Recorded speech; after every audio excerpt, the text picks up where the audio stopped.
আসসালামু আলাইকুম সবাইকে প্রাইমারি বিডি ইউটিউব চ্যানেলের পক্ষ থেকে আমি আলী আহমেদ খান শুভেচ্ছা এবং স্বাগতম জানাই। প্রিয় ভিউয়ার্স, আজকের এই ভিডিওটি অত্যন্ত গুরুত্বপূর্ণ। আজকের এই ভিডিওর মাধ্যমে আমি মূলত কিভাবে সামাজিক নিরীক্ষা কমিটি গঠিত হয় সেটি আপনাদেরকে দেখাবো এবং এই স্লিপের সামাজিক নিরীক্ষা কমিটির কার্যপরিধি কী সেগুলো আপনারা এই ভিডিওর মাধ্যমে জানতে পারবেন। মূলত সামাজিক নিরীক্ষা কমিটি সংশ্লিষ্ট বিদ্যালয়ের প্রধান শিক্ষকের নেতৃত্বে 5 সদস্য বিশিষ্ট এই সামাজিক নিরীক্ষা কমিটি অর্থাৎ সোশ্যাল অডিট কমিটি স্যাক নামে পরিচিত গঠিত হয়। আমরা তাহলে চলুন দেখে নেই এই সামাজিক নিরীক্ষা কমিটি।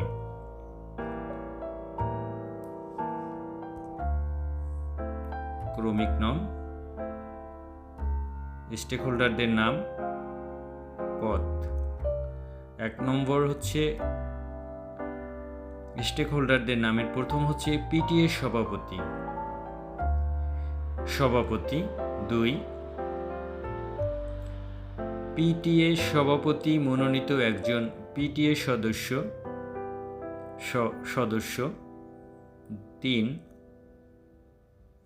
স্থানীয় পর্যায়ে একজন অনুদান প্রদানকারী অথবা শিক্ষানুরাগী সদস্য 4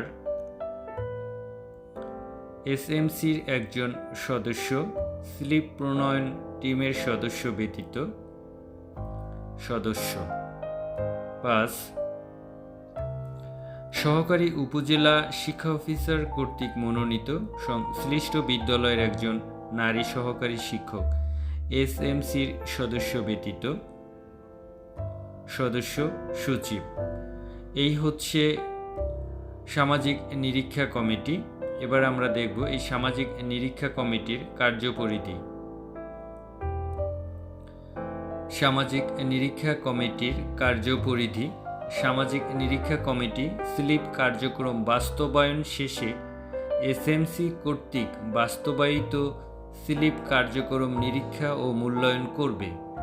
নিরীক্ষাকালে নিচের বিষয়গুলো যাচাই করে পরিশিষ্ট 5-এর ছকে 3 কপি নিরীক্ষা ও মূল্যায়ন প্রতিবেদন তৈরি করবে। অর্থাৎ একটি বিদ্যালয়ের যে স্লিপ প্ল্যান থাকবে সেই প্ল্যান অনুযায়ী এসএমসি কর্তৃক বাস্তবায়িত স্লিপ কার্যক্রম সঠিকভাবে হয়েছে কিনা এগুলো নিরীক্ষা এবং মূল্যায়ন করবে। 1 নম্বরে হচ্ছে পরিকল্পনার অন্তর্ভুক্ত কার্যাদি যথাযথভাবে সম্পূর্ণ হয়েছে কিনা, অর্থাৎ প্ল্যানে যে কার্যাদি উল্লেখ ছিল সেই অনুযায়ী কাজ বাস্তবায়িত হয়েছে কিনা। পরিকল্পনায় অন্তর্ভুক্ত নির্ধারিত খাতে অর্থ ব্যয় হয়েছে কিনা। স্লিপ প্ল্যানে আমরা জানি অনেকগুলো খাত উল্লেখ থাকে, সেই খাত ওয়াইজ টাকা ব্যয় হয়েছে কিনা। অর্থ ব্যয় সংশ্লিষ্ট ভাউচার যথাযথ আছে কিনা, অর্থাৎ যে টাকাটি ব্যয় করা হয়েছে সেই অনুযায়ী ভাউচার যথাযথভাবে আছে কিনা। অর্থ ব্যয় সংশ্লিষ্ট ভাউচার বাজার দর অনুযায়ী হয়েছে কিনা। স্লিপ প্ল্যানের কার্যাদি বাস্তবায়ন করতে গিয়ে যে পণ্য বা যে জিনিস বাজার থেকে ক্রয় করা হয়েছে এবং এখানে যে ক্রয় খরচ দেখানো হয়েছে সেগুলো বাজার দর অনুযায়ী হয়েছে কিনা এটিও কিন্তু স্লিপ যে স্যাক কমিটি আছে তারা যথাযথভাবে দেখবে।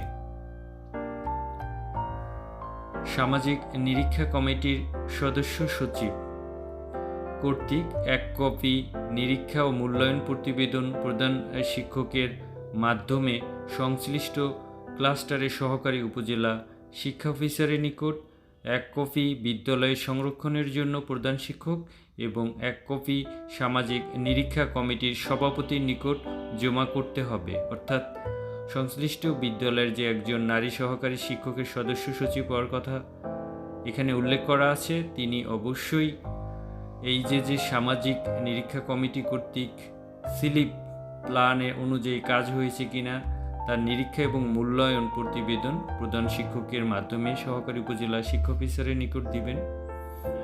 আরেক কপি সংশ্লিষ্ট বিদ্যালয়ের সংরক্ষণের জন্য দিবেন। এইগুলো 2 কপি, এবং আরেক কপি এটি হচ্ছে সামাজিক নিরীক্ষা কমিটির সভাপতির নিকট জমা করতে হবে। উল্লেখিত 3 কপি এভাবে বিভিন্ন ওয়েতে সংরক্ষণ করতে হবে এবং জমা দিতে হবে। সহকারী উপজেলা শিক্ষা অফিসার কর্তৃক তার কপি মন্তব্য সহকারে উপজেলা শিক্ষা অফিসারের নিকট উপস্থাপন করতে হবে। অর্থাৎ সহকারী উপজেলা শিক্ষা অফিসারের নিকট প্রধান শিক্ষকের মাধ্যমে যে প্রতিবেদনটি আসবে, সেই প্রতিবেদনটি সহকারী উপজেলা শিক্ষা অফিসার মন্তব্য সহকারে উপজেলা শিক্ষা অফিসারের নিকট জমা করবেন। সর্বশেষ হচ্ছে সামাজিক নিরীক্ষা কমিটি কর্তৃক অভিভাবকগণের বার্ষিক সভায় নিরীক্ষা ও মূল্যায়ন প্রতিবেদন উপস্থাপন করতে হবে। অর্থাৎ বিদ্যালয় পর্যায়ে যে অভিভাবক বা মা সমাবেশ হয়, সেখানে স্লিপ প্ল্যান অনুযায়ী কাজ হয়েছে কিনা সেই সামাজিক নিরীক্ষা কমিটির নিরীক্ষা এবং মূল্যায়ন প্রতিবেদনও উল্লেখ করতে হবে। এই হচ্ছে সামাজিক নিরীক্ষা কমিটির কার্যপরিধি। আশা করি প্রতিটি বিদ্যালয়ে যথাযথভাবে সামাজিক নিরীক্ষা কমিটি গঠন করে এবং এই সামাজিক নিরীক্ষা কমিটি কর্তৃক বিদ্যালয়ের স্লিপ প্ল্যান অনুযায়ী এসএমসির মাধ্যমে কার্যাদি সম্পূর্ণ হয়েছে কিনা সেগুলো যথাযথভাবে নিরীক্ষা এবং মূল্যায়ন করলে কাজের যথাযথ জবাবদিহিতা থাকবে বলে আমি প্রত্যাশা করি। এখন আমরা দেখব সামাজিক নিরীক্ষা কমিটির যে প্রতিবেদন পরিশিষ্ট 5 ফরমটি আছে সেটি আসলে দেখতে কেমন। পরিশিষ্ট 5 সামাজিক নিরীক্ষা কমিটি নিরীক্ষা ও মূল্যায়ন ছক। পরিশিষ্ট 5 সামাজিক নিরীক্ষা কমিটির নিরীক্ষা ও মূল্যায়ন ছক। এখানে কর্মিক নং দেওয়া থাকবে, কার্যক্রমের নাম দেওয়া থাকবে, ব্যয়িত অর্থের পরিমাণ, ভাউচারের সঙ্গে ব্যয়ের মিল আছে কি না হা অথবা না লিখুন। ভাউচার বাজার দর অনুযায়ী সঠিকভাবে আছে কি না হা অথবা না লিখুন। যথাযথ কার্যক্রমে অর্থ ব্যয় হয়েছে কি না হা অথবা না লিখুন। আয় ও ব্যয়ের হিসাব সংশ্লিষ্ট রেজিস্টারে যথাযথ সংরক্ষণ হয়েছে কি না। এই হচ্ছে সামাজিক নিরীক্ষা কমিটির নিরীক্ষা ও মূল্যায়ন ছক। এখানে কর্মিক নংয়ে ধারাবাহিকভাবে কর্মিক নংগুলো লিখে যেতে হবে। এটি হবে কার্যক্রমের নাম অনুযায়ী কর্মিক নংগুলো হবে কোন কোন খাতে স্লিপের টাকাগুলো ব্যয় করা হয়েছে এসএমসি কর্তৃক, সেই কার্যক্রমগুলোর এখানে নাম থাকবে। এটি হতে পারে শিক্ষণ শেখানো কার্যক্রম সংক্রান্ত, প্রাক প্রাথমিক রুম সংক্রান্ত হতে পারে, অথবা অন্যান্য যে সকল কার্যক্রম থাকতে পারে স্লিপের আওতাধীন যেখানে যেভাবে খরচ করা যায় সেই কার্যক্রমগুলোর নাম এখানে উল্লেখ করতে হবে, এবং কোন কোন খাতে বা কার্যক্রমে কী পরিমাণ অর্থ ব্যয় করা হয়েছে সেই পরিমাণ টাকা এখানে উল্লেখ করতে হবে, যেগুলো স্লিপ ভাউচার অথবা খাতে এসএমসি কর্তৃক বাস্তবায়িত স্লিপ কার্যক্রমে উল্লেখ থাকবে। সেই অনুযায়ী এখানে অর্থের পরিমাণ লিখতে হবে।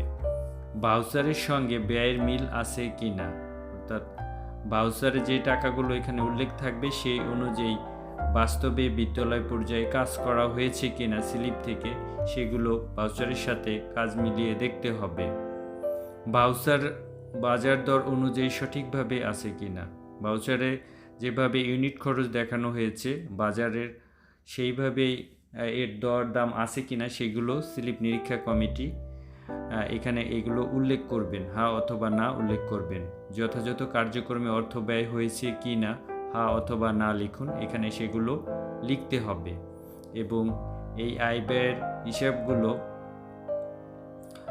একটি রেজিস্টারে যথাযথভাবে সংরক্ষণ আছে কিনা এখানে এটি মন্তব্য আকারে দিতে হবে। আশা করি পরিশিষ্ট 5 ফরমে সামাজিক নিরীক্ষা কমিটির নিরীক্ষা ও মূল্যায়ন ছকগুলো আপনারা বুঝতে পেরেছেন, এবং প্রতিটি বিদ্যালয় সামাজিক নিরীক্ষা কমিটি গঠন করতে হবে এবং এই সামাজিক নিরীক্ষা কমিটির কার্যপরিধি কী সেগুলো কমিটিকে বুঝিয়ে দিতে হবে, এবং এই 3 কপি যে সামাজিক নিরীক্ষা কমিটির মূল্যায়ন ছক আছে সেগুলো যথাযথভাবে পূরণ করে যথাযথ কর্তৃপক্ষের কাছে সঠিকভাবে প্রেরণ করতে হবে। ধন্যবাদ সবাইকে।